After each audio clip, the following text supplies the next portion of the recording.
Welcome back, everybody, to a brand new episode of IDTALK4ED Educators Live. I'm your host, Kwame Sarfo-Mensah. And if this is your first time tuning into the podcast, I welcome you back. And I hope that today's episode is one that'll have you coming back for more. And listen, if you're a returning listener or viewer of the podcast, as always, it's great to have you back.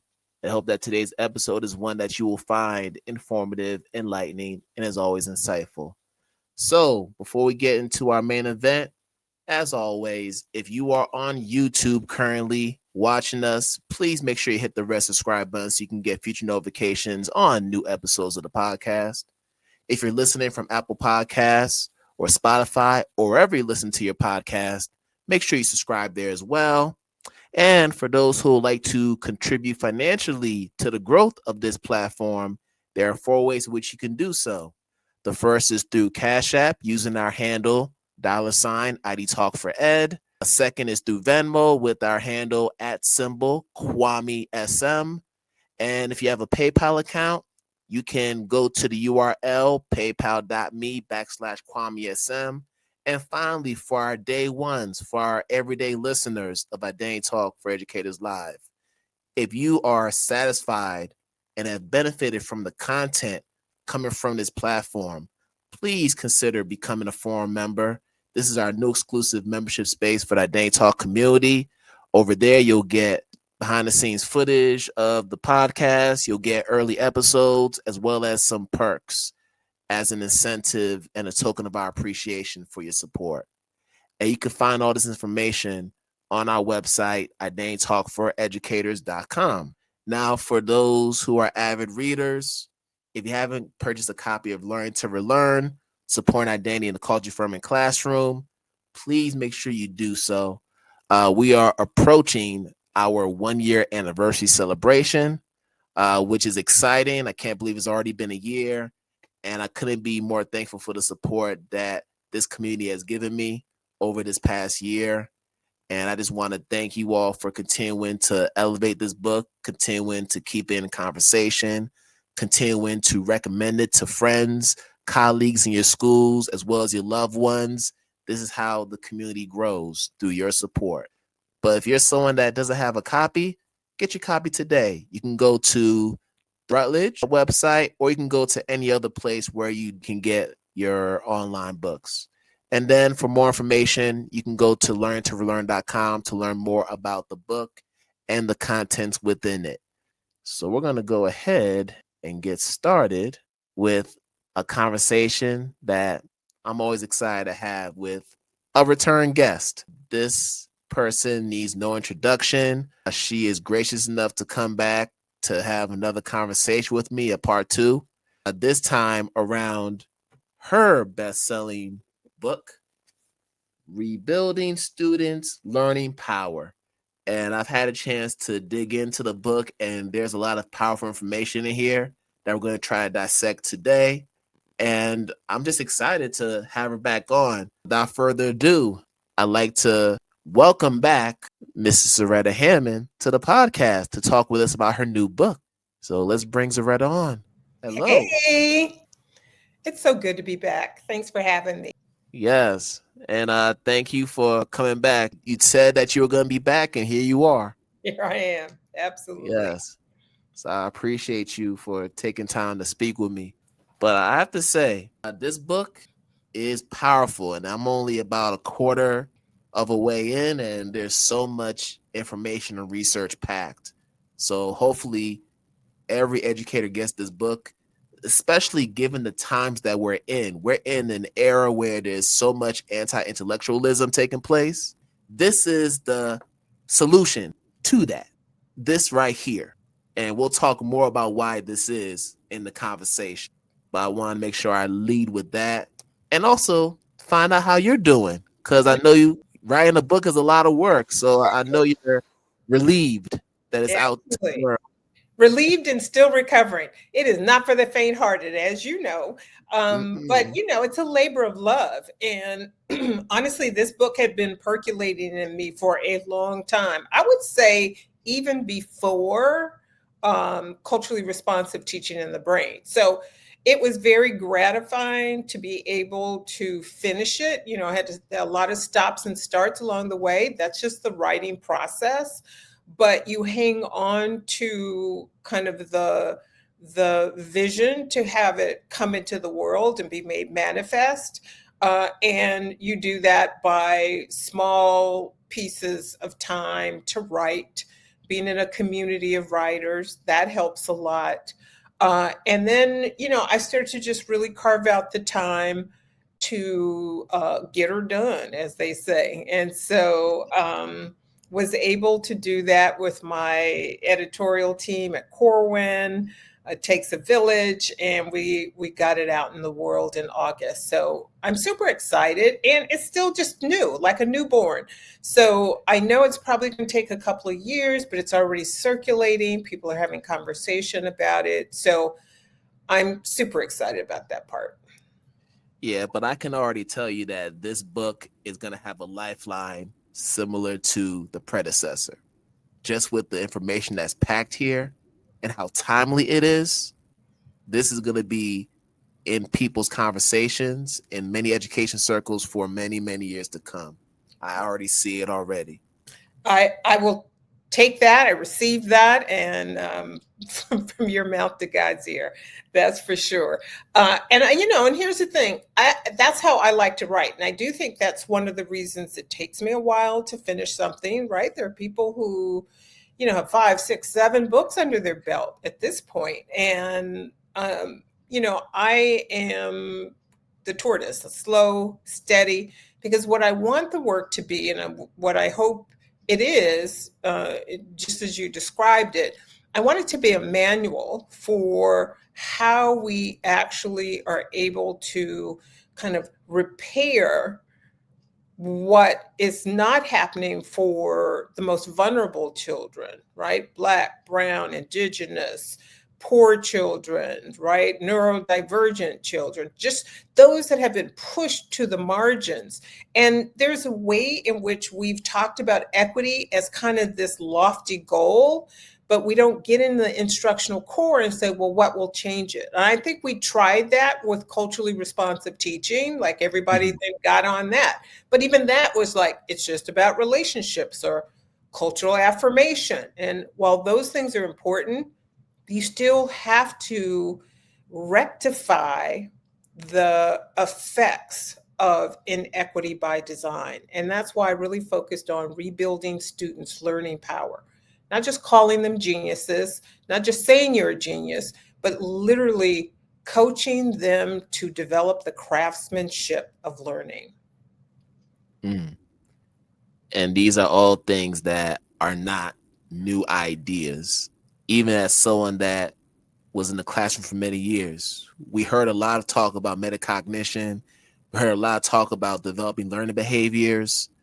But for whatever reason, just not to make a huge generalization, but for many of us who have been in the classroom and are veteran teachers, we still haven't quite figured that part out or locked it down. Yeah. Theoretically, we understand what should happen, but the execution is not up to the standard that it should be. That's right. That's right. I call that, well, not even the term I coined, but it's out there, and it's been, part of the critique around professional learning and professional development the way we do it in schools for a long time. And that's closing the knowing doing gap. I talk about it as information is not transformation. And what I try to do in this book is really focus on the transformation part, not because here's a new shiny strategy, but because we can get to the root cause, the root solution, which is the learner. Build the learner's capacity, and the learner will always have that power to turn new content into usable information. It goes back to the old adage, give a man a fish and he'll eat for a day. Teach a man a fish and he'll eat for a lifetime.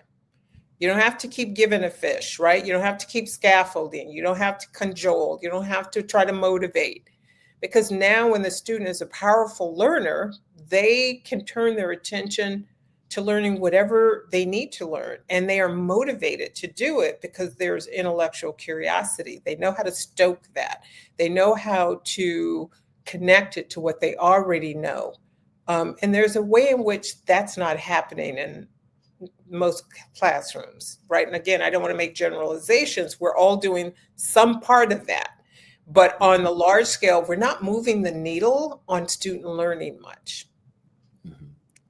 So let me ask you this, because we understand that these are things that are essential for a learner's development. But I'm just thinking back to when I was teaching, when so many people, even some of our current teachers, they're dealing with scope of sequences. They're dealing with pacing guides. They're being bombarded with assessments and learning goals. Let's not even talk about it, right? The learning goals. What I mean? Like now the buzzword is success criteria, right? Now everybody's got the success criteria. It's like it's a new thing. It's the same thing, though. It's the same thing. I know, just zhuzh it up a little bit and, put some new stuff out there to kind of keep us off balance. And I think you're absolutely right. And I think what we miss is the idea that if we really invested in getting the learner to be a more conscious learner, like conscious of their own learning moves and their own cognitive development, not just talking about the brain and what the brain does, but literally, how do you get yourself better, right? Then we won't be so afraid of all those other things, or we won't have to double down.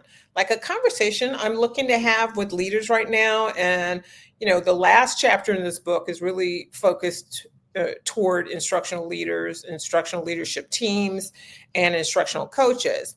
But all through the book, it really kind of helps develop some shared language that as they are thinking about policy and practice, really, giving them pause. I want to give them pause. I want to invite a conversation around pacing guides, because teachers will tell you there's a reason why I can't, change the talk structures in my classroom. Right. I can't slow down to have students look at their errors and get information from that to actually improve their learning moves, because the pacing guide says I need to be here.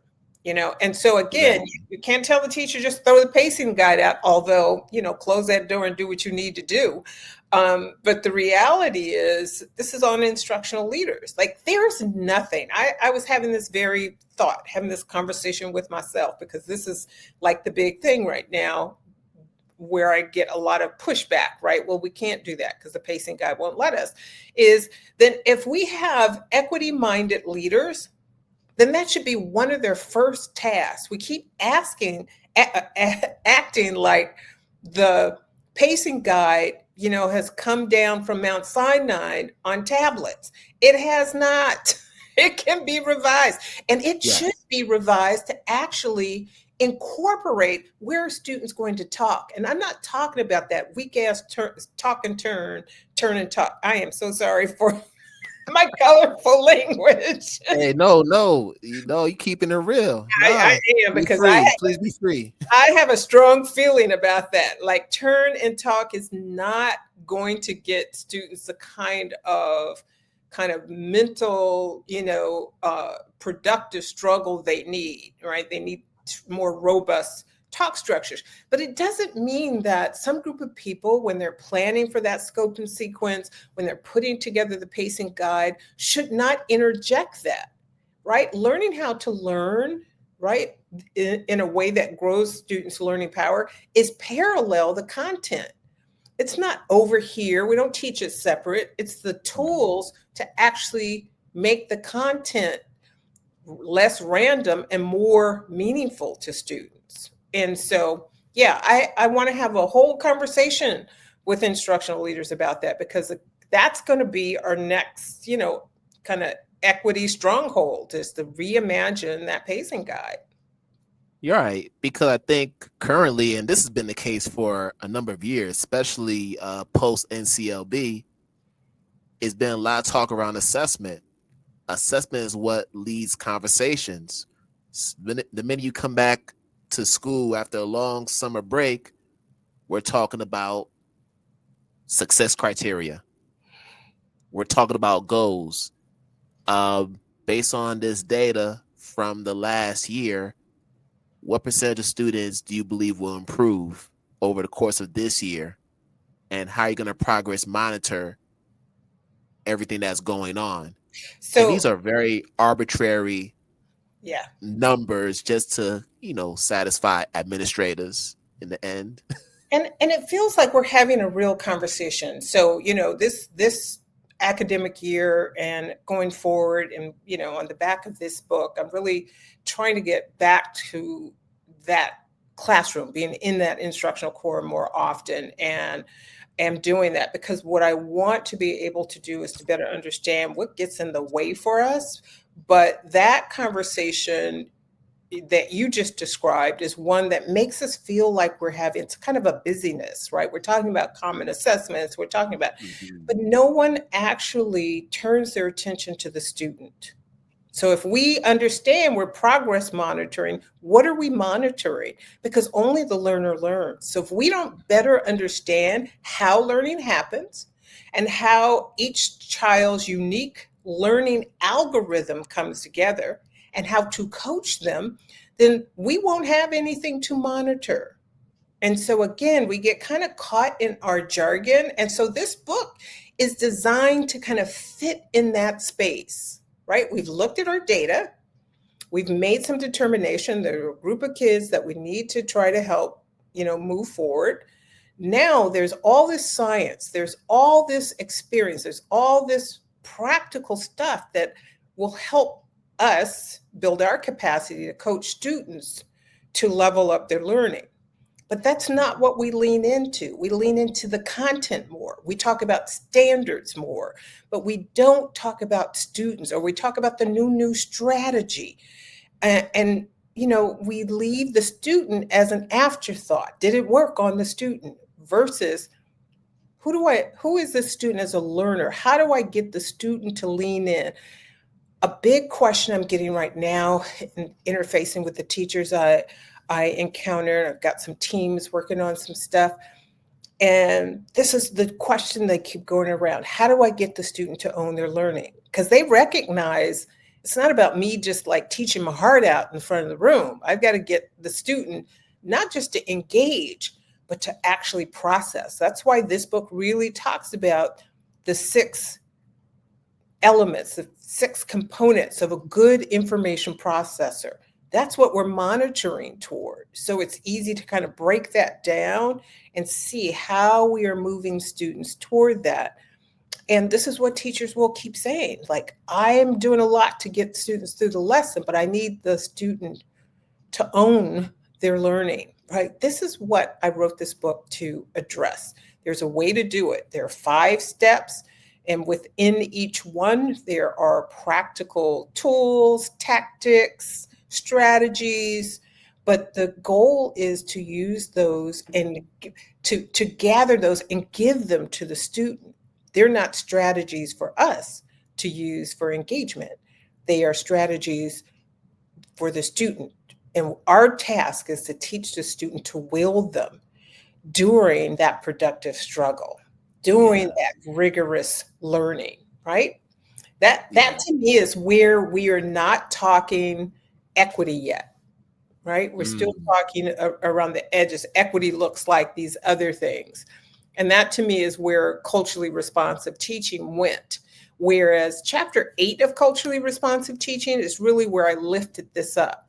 So if we can talk about kind of where the two kind of converge and overlap, right? Yes. The culturally responsive teaching of the brain was really talking about the science of learning that undergirds culturally responsive pedagogy.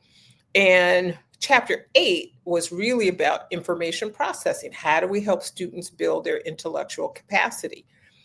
And one of the things that I saw a lot is people, they read the relationship chapters, but they never got to chapter 8. There were people would come to book signings or a workshop and they'd have all the tabs in, a few chapters, but the chapter in the back, like that I thought was the money chapter, chapter 8, Like, oh, y'all ain't read that yet, huh? And what Yeah, I wanted to, yeah, let's talk about that. Let's talk about that. The information processing. Are you ready to take your commitment to identity affirming education to the next level? Then join the forum, the new and exclusive membership space for the Identity Talk community. With membership tiers starting at $3 a month, you'll get early access to podcast episodes, bonus content, our Quam's Quotes monthly newsletter, and monthly live Q&A sessions. You'll also unlock discounts on workshops and products, engage in community discussions, access exclusive community and networking opportunities, and even business ad roles during episodes if you're a sponsor level member. Whether you're an ally, advocate, co-conspirator, accomplice, or a sponsor, there's a place for you in the forum. So head over to identitytalk4educators.com /pricing plans /list and join the movement today.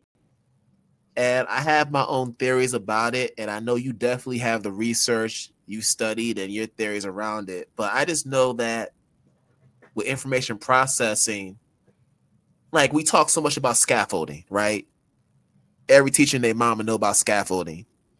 I know when I was teaching, I was a constant over scaffolder because you want your kids to succeed. I will submit to that, right? But I'm thinking about even the way in which we plan our lessons, right? Because when you're planning a lesson, and I might throw in some Webb's depth of knowledge in this conversation because a lot of people they may put the standards and objectives in there, but do they take the time to unpack the actual actions within the objectives? So like I know you may get this Common Core standard, right? But you still have to unpack what it is.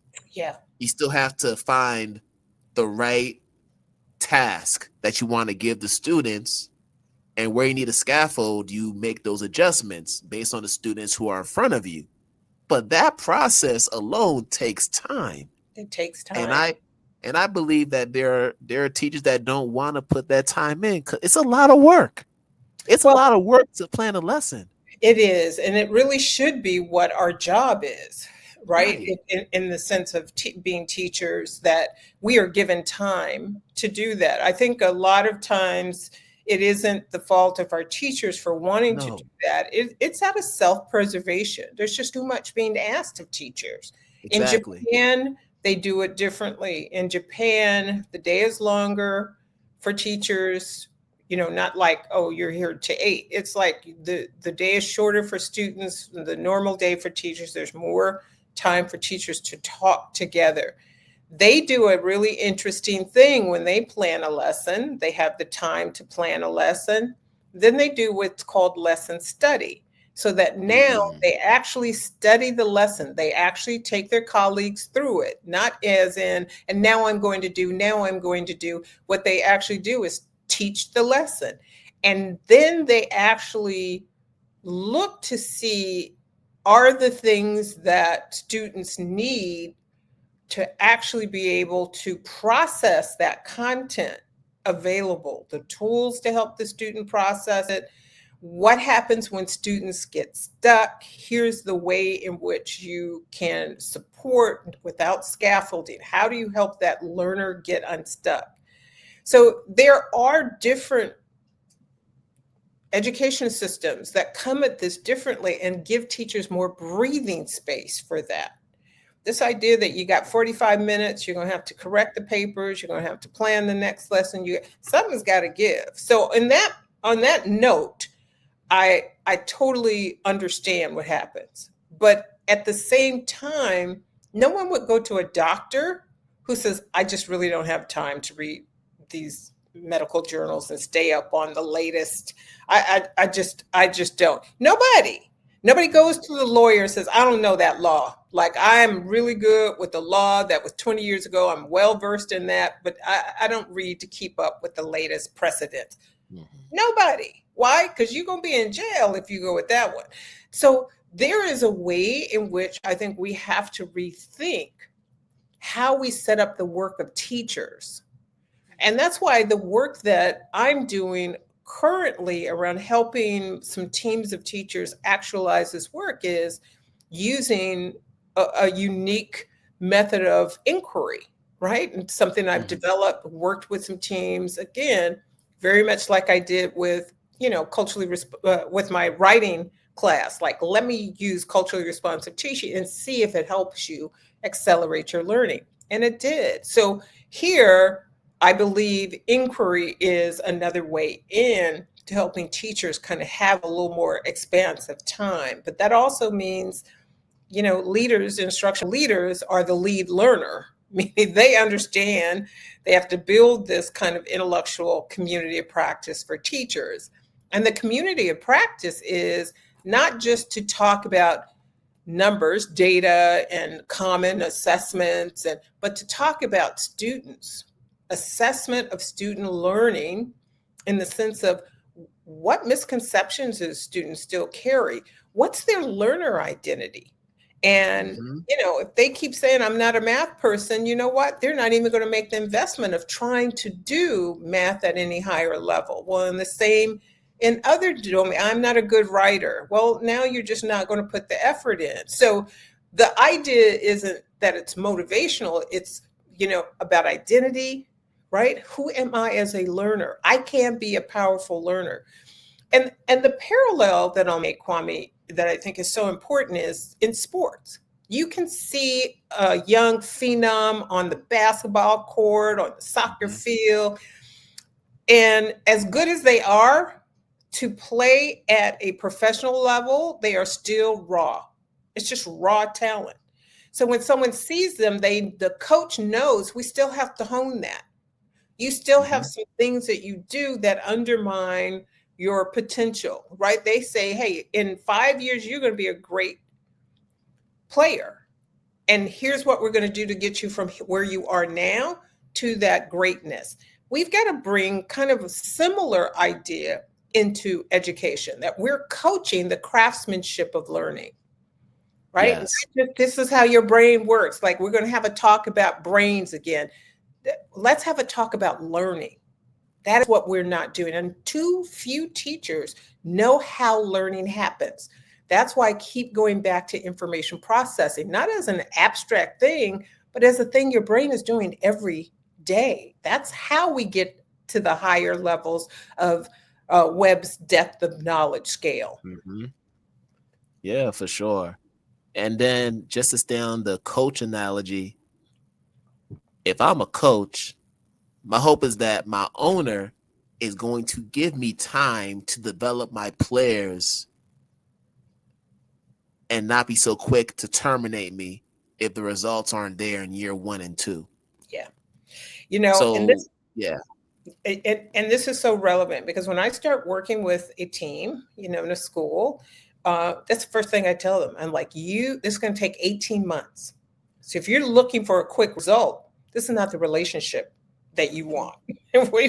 We are not fitted to be together, because I'm going to tell you the truth. And the truth is, you will see indicators of change, right? But you also have to understand that's not going to totally turn around in 4 months. You're starting something new in January and you think that's going to turn around the lowest performing group of students. That's not going to happen. And so it doesn't mean nothing's happening. It just means that we have to be tracking the right things that actually are indicators we're moving in the right direction. We don't give ourselves enough time for change. This is why before I got into the how do we close the knowing doing gap to build our teacher capacity so that we can coach students to build their learning power, I wrote a whole chapter just on how change happens. Because if you don't understand that, you're going to be looking for quick results and they're not going to come. And then you're going to say, oh, this doesn't work. On to the next new thing. And then we keep throwing to the side the work that we know changes things when we actually take the time to implement, track, iterate until it's finely tuned. But we don't give ourselves that time in schools. No, it's just way too much pressure. And I know for you, you try to shy away from strategies, tools, because we there are a lot of them out there. For me, this is more about developing the habits of mind. This is more about developing a mindset that's going to live in your classroom. So this idea of building cognition is not just here are these tools, use these at your own discretion and just see what happens. It's like, no, That's you right. have to embody that. You have to embody it. You have to model it as a facilitator. And it makes me wonder, we spend so much time in the beginning of the school year developing routines and habits, and we have these protocols that we have, these norms. That has to be a part of it too, but not just during that first month. Like, Yeah. we got to make it ongoing. That's right. And you know what I talk about in the book is you got to prepare the classroom as a dojo. So this is cognitive apprenticeship. So what should be happening in the first 6 weeks? Yes, you have social time where students are just getting to know each other, that sense of belonging, just in the social climate of your classroom or of a school. Well, that next 6 weeks really should leverage all of that goodwill and social connection into the cognitive apprenticeship, where now students are a community of learners being initiated into the craftsmanship of learning, meaning they get the language of learning, they understand how learning happens, they get more insight into their own learning habits and algorithms so that they can start to change what they believe about themselves. But it's not just belief. The reason those beliefs change is because I can see I can do a new thing, right? And so this is where all of this comes together. And to understand, just like karate, we go back to sports. You don't come in and think you're going to, in 6 weeks, get a black belt. You get your No. white belt and you're going to work your tush off to get to the next level, which, might be the yellow belt. But Yeah. that's a lot of work just to get to that. And then now you Yeah. got to keep looking at that black belt up there. But this is really what an apprenticeship is. And that craftsmanship is just like getting your belts. What is it that students need to know and be able to do? And those are the 6 components. But the question for us as educators is, this is what DeFord talks about in terms of the 4 PLC questions. What do we want students to know and be able to do? People use that all the time. How will we know when they've learned it, right? The success criteria that we all talk about. But what we don't attend to is that third question. What will we do when they don't learn it, when they are confused or when they're stuck?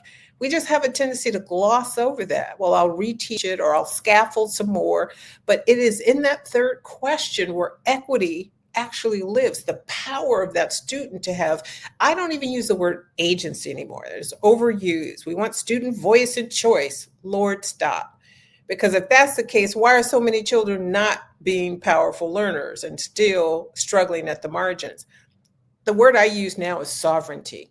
You should have sovereignty over yourself, over your mind, over your brain, over your ability to learn anything. Why? Knowledge is going to turn over. Right now, it's turning over every 18 months. With AI, that cycle has just gotten shorter and shorter. If you don't teach students how to learn new things, they're going to be left out in the cold because you can't teach them all the things. And that's what we're trying to do. The content, the standards. We got to meet these standards. You will not be able to meet all the standards. Back in the day, we did power standards. Like, here are 12 standards. Pick 4. Like, you can't do all that. You can't do all of them. Mm-mm. But I think to add to what you're saying, this is where planning comes in. Before the school year starts, you got to prioritize those standards that you know are going to be the most prevalent within your subject area, because you realize that if there's a particular unit that's only going to account for, I don't know, 5 to 10% on this assessment, you can wait a little bit. You don't have to do it first thing of the school year. That can wait. Let's prioritize the units that we need to teach. Well, let's prioritize the units we need to teach alongside the skill set around processing information. So those should be Yes. dual, right? And not as a separate curriculum, but as the curriculum that actually helps students process the content to hit the standard. So again, this is what we think about in terms of developing athletes. It's like, yes, you're going to learn the whole game, but then you're going to be aware of where your own choke points and pitfalls are so that you can actually get better at those. You're going to get better at those, and you're going to get better at the game, whole game, as a result. So I think you're absolutely right that we have to rethink the whole structure of professional learning. But here's what I would say to an individual teacher whose school or whose district is not there yet. When you go into your classroom, you can set that classroom up as a cognitive apprenticeship. That's why I wrote the book. And this is why in the back of the chapters, I actually give the rollout plan. Here's what you're going to do for the next 8 weeks. Week 1, this is how to write that script. Like, it is very tactical to actually plan. I'd say this is good summer reading and planning, because now you're going to develop something so that you're going to create the kind of conditions and coach the student in the right way. It can be helpful in the, oh, I'm going to pick this up and learn something during the school year. But I think the most powerful time for this book is, when teachers have time to Yes. think about, how do I actually create the conditions? What do I need to say to students to coach them past their confusions? How do I get them to not only be metacognitive, because metacognitive is I'm aware of my thinking, but it doesn't give me new ways to think. It doesn't give me new practices, right? And again, just monitoring, plan and monitor. I hear districts who have leaned into metacognition, and that's what they say: plan, and monitor. Well, if I don't have any new ways of doing things, nothing is going to change. So I'm just monitoring my old habits, my old learning habits. Nothing new is going to come of that. Yeah. But then shouldn't the learning algorithm for the student inform the adjustments you make to That the approach? That's right. And the fact is, a lot of teachers might be overwhelmed by that. I got to know every student. Well, this is the extension of pattern recognition. You're going to realize there are probably at best 4 to 6 different learning patterns, because everybody's brain processes. So once you study your classroom, this is that beauty of that cognitive apprenticeship, that we're talking about learning. Are you going to see, oh, there's several kids with this misconception. Oh, there's several. Okay, this is how, from the front of the class and in my coaching of individual students, we're going to, break that log jam for them. So now the teacher's not overwhelmed that, oh, now I've got to personalize it to every individual student. I mean, but it's something we've been talking about for a while, Zaretta. We talk Yeah, about differentiation all the time. We talk yeah, about UDL. This is essentially what we're saying. When you are trying to understand a student's learning algorithm, and then you're using that as a basis to determine the best pathway to get them to be successful in their learning, that's essentially you differentiating your instruction, which that's not a new concept. it's not a new concept, but I go back to the challenge is the knowing doing gap. Yeah, We're not talking about new concepts. In this book, I'm not not at talking all. about new concepts. What I'm talking about is actualizing on the concepts we know work. This is what Hattie did for us when he did the meta-analyses and gave us the effect size. He broke down, if you do this, if you implement this in a way that gets the learner to, here's how much growth you're going to get. Will you get a year's growth in a year's time, or are you going to get 2 years growth in a year's time? Right? And so these are all knowables, but we are challenged in terms of our education systems. And that is in the US and Canada and the UK, all around the world, right? There, particularly where you've had colonization and it's got a similar look to it, right? Yes. And you have to disrupt this idea that it's so hierarchical, it's predicated on grades and points and standards, but we're not having the conversation about the students. We're not closing the knowing doing gap. And I think it goes back to something that one of my favorites, Paulo Freire, says about the function of education. Are we using it to transform our conditions in our society? This is what he said. That's right. He talks about that. Pedagogy of the Oppressed. If you don't have the book, you got to read it. That's a seminal read. That's right. That's standard. He talks about this. So what's the goal? See, I think that's the fundamental question in all this. What's the goal of education, especially now? Well, let's just dig into that for a minute, because I do the context I try to put this book, Rebuilding Students' Learning Power, and that's why the subtitle is Teaching for Instructional Equity and Cognitive Justice, because we do know the education system was set up to marginalize and stratify certain groups, right? Keep them in their place, educate them just enough for their role in society.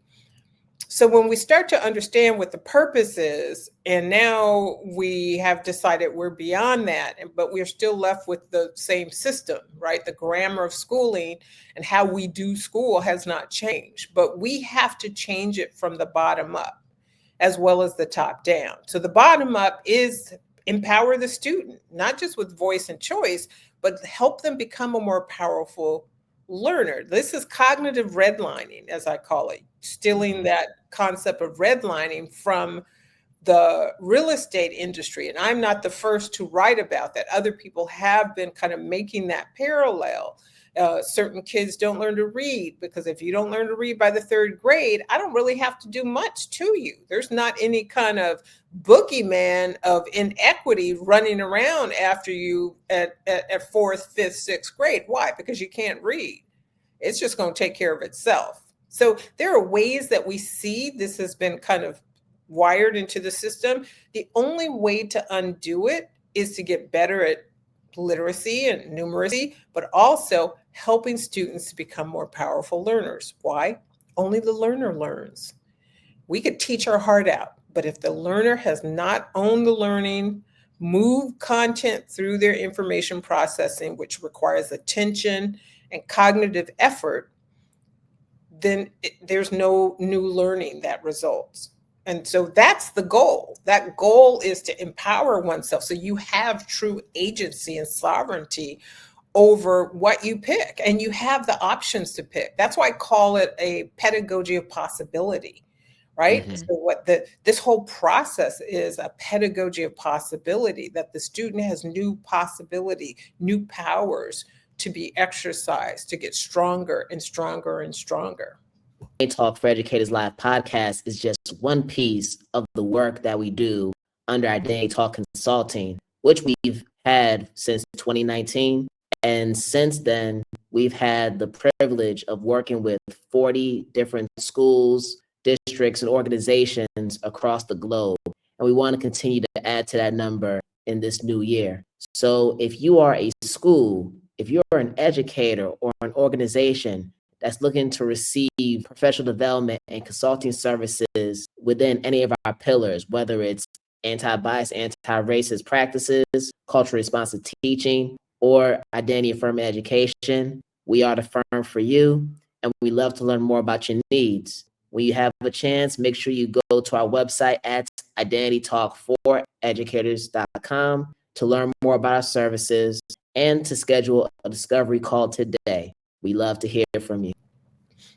And I think that has to be the goal. And this actually leads me to a question regarding our current socio-political state, right? We're in a situation where facts about our society, facts about our history are being politicized. Nuance is being dismissed. And when I think about your book, it provides I don't want to say a blueprint because people have said it in the past. If you just go back in time, people have been saying this in different ways. You even mentioned one of our ancestors, Dr. Asa Hilliard. You know, I have the Sabah book right somewhere in the back there, and he talked about this as it relates to That's right. Black students, That's right. African diasporic students. And you could make that case for students from other historically marginalized communities. So for me, how can we as educators, knowing the censorship taking place, knowing what's happening in DC, Yeah.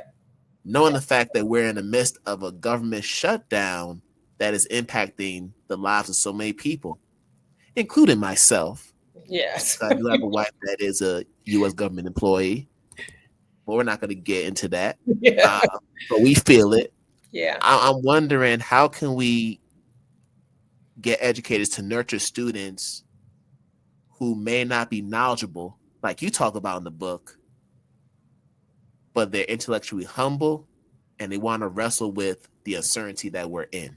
How can we incorporate that? Yeah, I think two things have to happen. I think that if students are old enough, then we use our current context as fodder for making our curriculum relevant.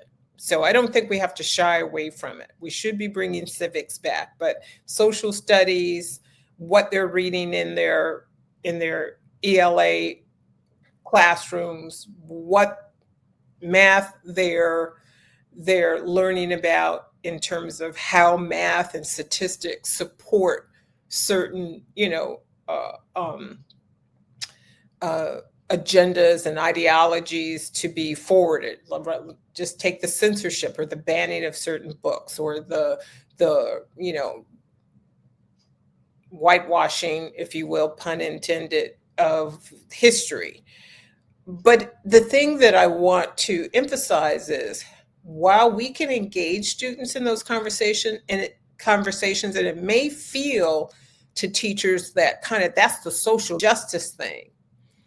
But when you stop having those conversations, the follow-up question is the student more knowledgeable about him or herself as a learner and more able to actually process information? Because here's the thing, the way colonization worked, white supremacy culture focused on the underdevelopment of cognition, not just the banning of information.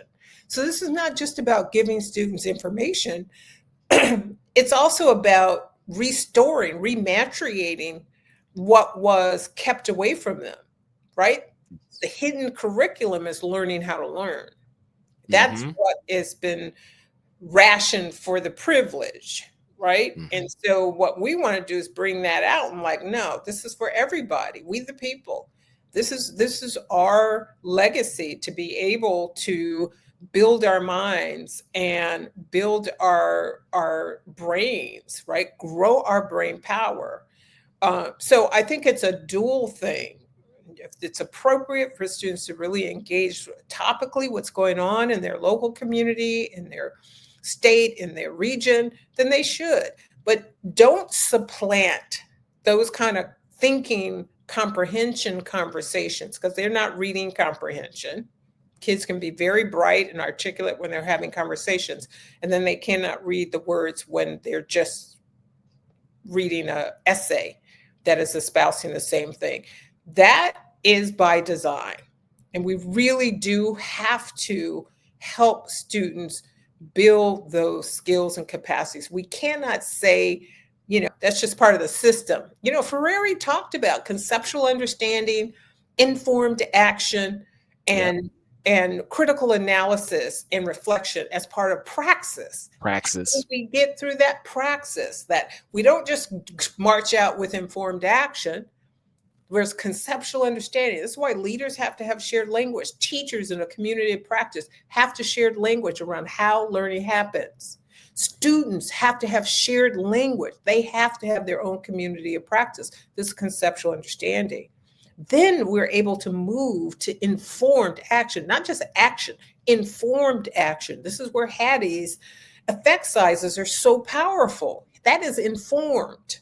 That's the evidence-based science of learning, not just the strategies, but how certain things work together synergetically. So I think it's powerful for us to have conversations in the age of not just the what's going on the outside, but an anti-intellectualism that is taking hold within education. This hopefully starts people having conversations. And the final point I'll make on this is not about convincing other people. This is about starting a movement with yourself. Squat up with some other folks and say, you know what, I'm going to try to move students from dependent learning to cognitively independent. Let's get together and see what we've done. Let's partner with the students, right? The second part of the learning partnerships that I talk about in culturally responsive teaching of the brain is alliance. That's that coach and the coachee, the student as the learner, and that together they promise each other, I'm going to support you to get to the highest level. The student says, I promise to put my effort into it, just like a ball player and a coach, right? And so this to me is the most powerful part of what we can do now amidst shutdowns, funding being withheld.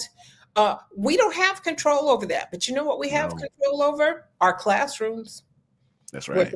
Partnering with our students, teaching them the craftsmanship of learning. And when all this stuff starts to open up and dissipate, they will step out of that dark place powerful. Because what have they been doing? They're in a dark place, not because they are languishing. They're in a dark place because that's what seeds do before they sprout. Let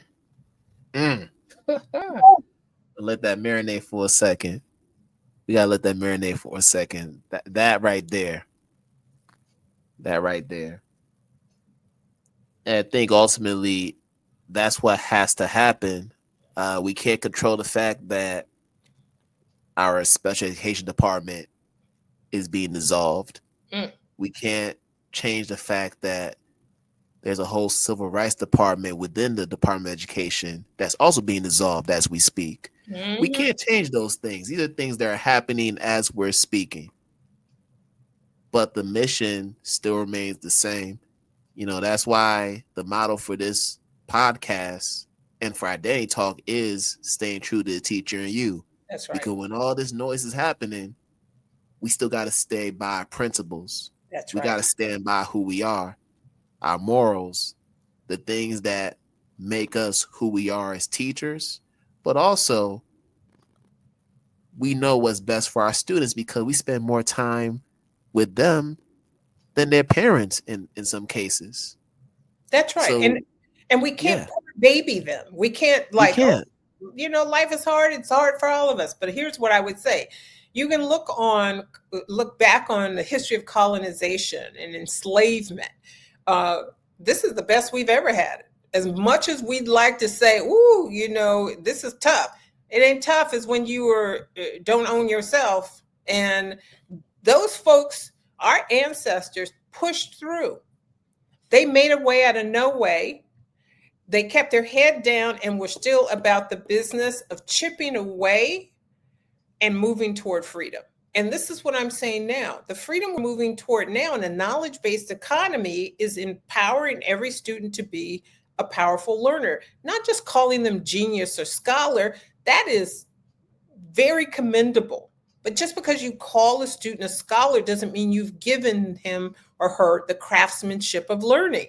And they will be pissed when they get to college and they're not able to write a 5-page essay or read the latest textbook or novel all the way through because they have no stamina. They're just going to be pissed. That was me. That was me. And for the record, I did graduate from college. I finished my undergrad, did it in 5 years, but I was that student.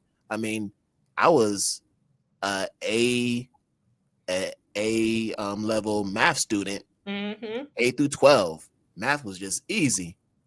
And you talked about this, funny enough, in the introduction. And as you were talking about the math example, I was like, damn, that's me. Because the minute I got to college and I started taking my courses, so I started off with the calculuses, 1, 2, and 3, my first 3 semesters as a college student. Never took calculus when I was in high school. The highest that I got up to was probably college level. I think it was algebra 2. Mm-hmm. So Right you before really, pre-cal. you're not even supposed to make those leaps. You're supposed to take a few courses in between. That's So I right. went into college as a math major, not having the full foundation, and I ended up being a C-level math student all throughout college. It was a struggle, and I was barely passing my classes because I was just a hard worker. But throughout that process, I got discouraged because I'm thinking to myself, maybe I'm not the mathematician that I thought I was. Right. Maybe I'm Right. not the person that all my teachers said I was in terms That's of my right. math ability. And that really discouraged me from taking even higher level math, like post grad. So there are many people that have been in that same predicament as I was, who maybe thought of themselves as one thing, but realized the hard way that maybe they weren't up to that standard after all. Yeah, and I think this is part of the equity equation. Again, we do want students to be motivated. We do want to kind of name them as scholars and hold that high expectation. But you hold the high expectation while you're giving the coaching, and coaching them is different from over scaffolding. I think teachers don't even know what it looks like to coach a student to a higher level. That's one of the reasons I wrote this book, so that what we are doing is planning and mapping backwards from that freshman year. What will you need to know and be able to do to be successful in college? You know, the old adage is math gets you into college, writing keeps you there. If we're not preparing students to be powerful expository writers, that's what I taught when I was in the classroom, we know they are going to struggle. Now, University of California, Berkeley, I was a writing tutor, and I worked with students who were coming in, and some of them were immigrant students, and they were very good at math and technology, 4.0. But if they could not, GPA, but if they could not pass the writing assessment, everybody had to take a writing assessment. You had to write an essay, and it wasn't you write it in your dorm room. You come into a big hall. The professors would pass out the blue books, meaning you didn't bring anything in with you but a pencil. Nope. And now you've got to write a cogent essay. And if you cannot Yep. do that, they give you 3 tries. You can have a 4.0 GPA, but they asked you very kindly, you got to go now. Because they knew there was no way, if you did not pass that by the end of your freshman year, that you could be successful. And we know this. We've known this for a long time, but that's Yeah. not what we're preparing, to your point. And so my point is, in this book, rather than just talk about that, rather than just say, here's the research, I want to break down how you actually close that knowing doing gap. It's very tactical, very practical, but undergirded with the science of learning and the research that backs it up. And like you said, there's no new ideas out there, but our ability to execute so that we are getting traction around equity, same groups that are always at the bottom start to move forward and are no longer predictably at the bottom, and the same kids who are predictably at the top, and it's usually along economic and racial lines. And so we need to disrupt that, but we can't disrupt it just by talking about equity. No, that can't be the case. And I think this is a perfect way to end the conversation. I should have mentioned this in the beginning. For those that didn't catch the first interview with Zaretta, make sure you go to the YouTube channel. You can find it there. We did it a few months ago, and it was a great conversation. But I think this one is so essential now given what's happening, which is why I need to buy this book. So before we wrap things up, any final words, Zaretta, for anybody who may not have the book already? I feel like we jumped around and we talked about a lot of important issues that you talk about in this book, but just one final endorsement. Yeah, I got my copy right here too, so we can flash that. But here's the thing I want to say is it's really about change and change in the classroom. Don't be overwhelmed by reading. I can't do all this. Pick one thing. Pick one thing. I say start with talk structures. Get students to talk to each other, not just about current events, but about their learning habits. Pick one thing. And it is over time that we're going to shift, right? It takes a village and we're all in this together. There it is, y'all. We're like one big PLC. That's right. That's right. You know what I mean? Like we're one text away, we're one cold email away. I mean, that's how powerful our community is if we tap into it. That's right. That's right. It's that powerful. Me on LinkedIn, direct message me. I will direct message you back. I get emails all the time. Somebody asks me a question, I will send them an audio response. Like, that's too long for me to type. Let me get on here and just leave you a little 5-minute response to that. Why? Because it takes a village. We are all in this. And I think it's possible for every one of us to do something different. Doesn't have to be radical, doesn't have to be changing everything.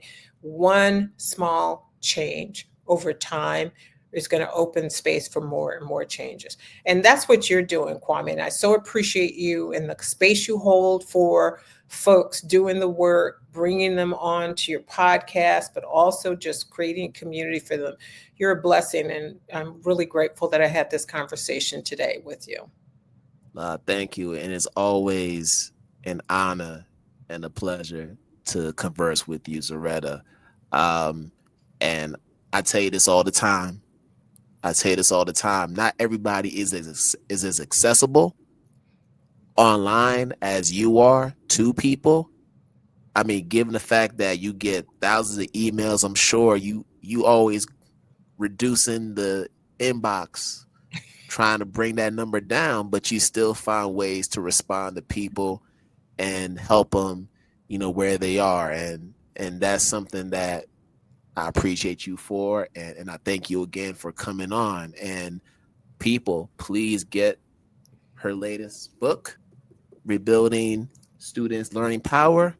If you don't have Culture Spot Teacher in the Brain, you need to get that as well. You need to get both of them, because these are books that you'll be hearing about in your school district for many, many years to come.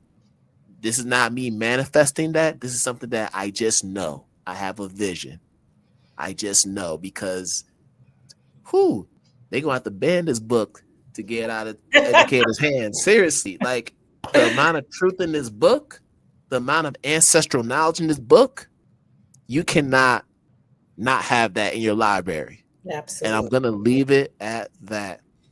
But we're gonna end it here, people. Thank you all for tuning in to another episode of IDTALK4ED Educators Live. And as always, I wish you all good morning, good afternoon, good night, wherever you are in the world. And we are going to do this again another time. Peace out, everybody.